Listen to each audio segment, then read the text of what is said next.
Turns out getting banned from your own subreddit doesn't hinder the progress of your video game. My name is Couch Coop and we're going to be looking at the new patch 2.0 for Lords of the Fallen. I've been following this game for the last year, put out a video of its PlayStation 5 performance on patches 1.627 and it is a big leap. I was impressed with the previous patches, but this one, as you can see, is colossal. I want to talk about the adjustments to the meta on combat, which isn't that drastic to be fair. They have given the game an allocated jump button on A or X. As a huge fan of the original Dark Souls games, I didn't see a problem with the old click in and jump. Shock horror, you are also looking at my PC GTX 1660 version of the game. When I first put this up about 8 to 7 months ago, I didn't fiddle around with the optimization enough. The game was a little pre-patch and I wasn't over impressed with its performance. Wow, everything amazing, nearly on par with that 9th generation console version. I also, and I don't often get the chance to brag about things like this, but I put together an intro for patch 1.5, I think, that involved orchestral cover of Where Is My Mind by the Pixies. That video performed tremendously and I cut the front end, put it onto X, and I got a like from Marek himself with the launch of this cool new patch. I think that might be one of the ways to do it, put something together with a video game, then the people that made the video game might see that thing and promote you off the back of that because it's in their interest too. The only difficult part of that is making the cool thing. I will show that intro as an outro. Please can we get back to the patch.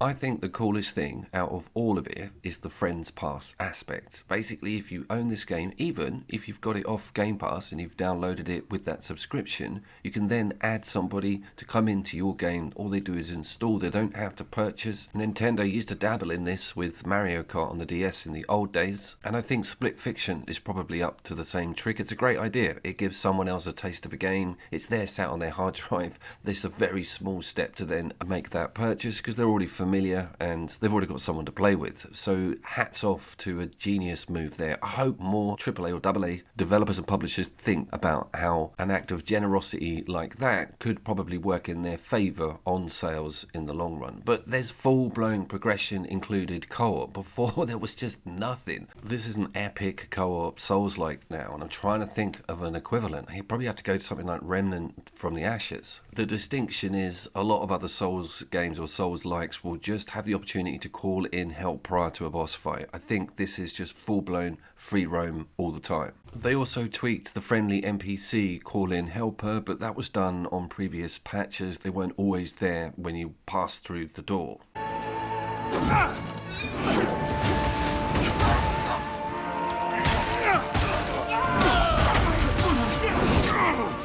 What about the mentions of the changes in this combat movement? Is any of it drastic? Not really. It just flows a bit better. That roll seems a bit snappier, and you have a slightly larger parry window to be able to instigate that front stab, I'm going to call it. I always liked the Lords of Fallen combat anyway. I felt it was quite chunky, and it also deals really cool haptic noises and vibrations. It was very much Mortal Shell, as mentioned before, as opposed to a fast, quick roll around and avoid like the Lies of P. But now it's like in this middle place right between the two, which is great. And I think that might help welcome people in, giving it this quite accessible control scheme compared to other Souls games.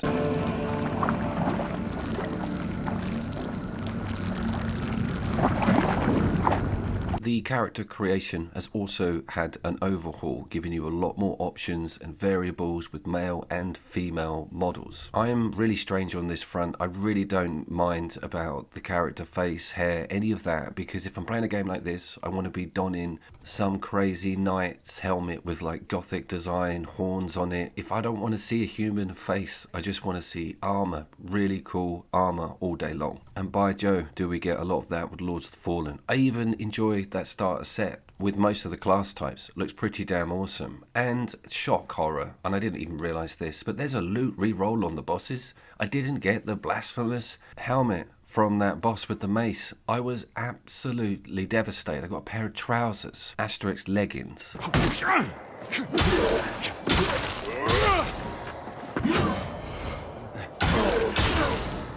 Personally, I think that dodge is too snappy. I think it's too workable, and you don't actually have to guard if you don't feel like it, or the enemy is that lower rank, a hit's not going to bother you. That's not really a complaint, that's just personal preference. I love having the shield up and having to stamina manage, and the roll doesn't deplete as much as I imagined, but it just speeds everything up. I say roll, I mean dodge. You guys know what I'm talking about. Also, have they nerfed yeeting people off buildings? I can't seem to get the left to right look when I've got them in the blue lamp power. Again, you guys know what I'm talking about.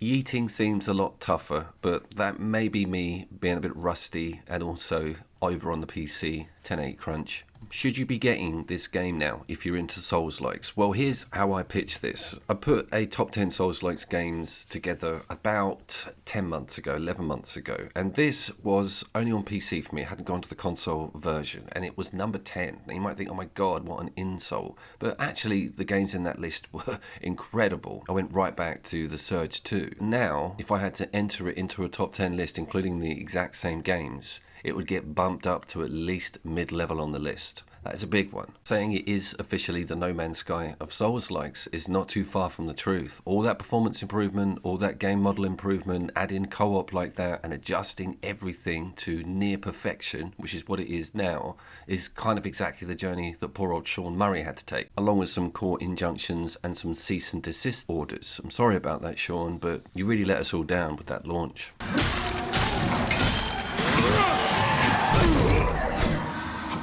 There has also been some changes with the vigor and the vendors and the reward system with some of that top-end element material. I haven't looked into it enough. I haven't heard any major complaints about it. This is kind of a performance and surface level look at the patch, so I might come back with more information on that later. The changes in button configuration on the UI, again, is that minor that I didn't notice it, but I think they've eased of life things a little bit with the lamp swap out and using your grenades. Those commands seem a bit more layman. And the tutorial had a rework, which again didn't have any problems with whatsoever, but the lamp mechanic, when it does explain to you how those alternate universes are technically in tandem, it wasn't too clear to me when I first stepped into the game, and I think that's been cleared up. We have a mention of improved combat audio on enemies and bosses, and that one is interesting. I did stumble across some of those stereo noises just not working, and sort of like vicinity noises. When stuff is around you or creeping around a corner, there wasn't much audio or 3D audio to be taken advantage of. That seems to be sharpened up as well. Just trying to think what is left with this game to improve. And if you'd have swung round to me and said after 1.7 they're going to do more, I would have said, to what? So I'm decidedly impressed with this additional content, and the surprise of co-op online shared progression was a gift that's going to keep on giving. All you've got to do is hassle a mate who owns a copy of this and you're straight in. It doesn't cost you anything at all. You just need 90 spare gigabyte.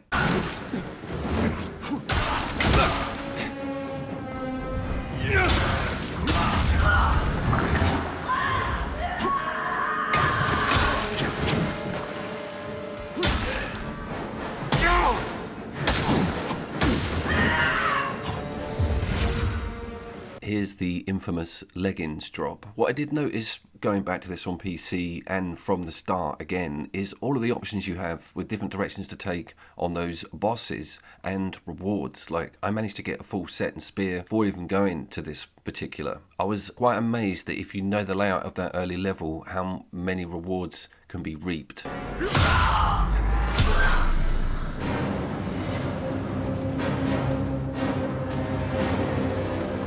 Have you played Lords of the Fallen yet? Does this patch change things? And would you like to see it on PSN? I think that latter is a big yes, and hopefully there'll be a deal struck soon. Have you ever had a social media post liked by the creator of Lords of the Fallen? And can you watch my Grand Theft Auto 5/6 video? Everything is about to change with the industry. We stand on the precipice of extremely expensive games. My name was Cash Coop. Here is that outro as promised. I'll see you down there.